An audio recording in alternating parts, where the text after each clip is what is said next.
Siapa yang menikahkan Nabi Adam, Pak Ustaz? Inilah kalau Ustaz Mustafa udah mengamuk deh. Kami berdua ke Jakarta, duduk satu mobil, tiba-tiba Ustaz Mustafa tinggi suaranya, jangan tanya-tanya itu, gak penting itu. Ustaz Mustafa jarang gini. Kenapa Ustaz? Ini dia menelpon. Apa dia tanya? Adam sama Hawa nikah, siapa Pak Kuanya?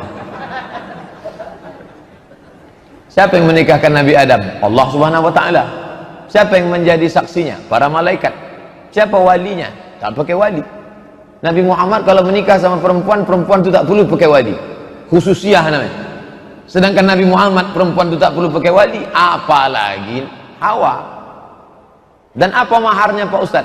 Ada, tapi bukan hadis. Katanya maharnya asyhadu an la ilaha illallah wa asyhadu anna muhammadar rasulullah. Bukan hadis. Itu hanya ucapan-ucapan ulama. Entah dapat dari mana mereka, wallahu a'lam bishawab. Ini sebetulnya mau ngetes-ngetes saja.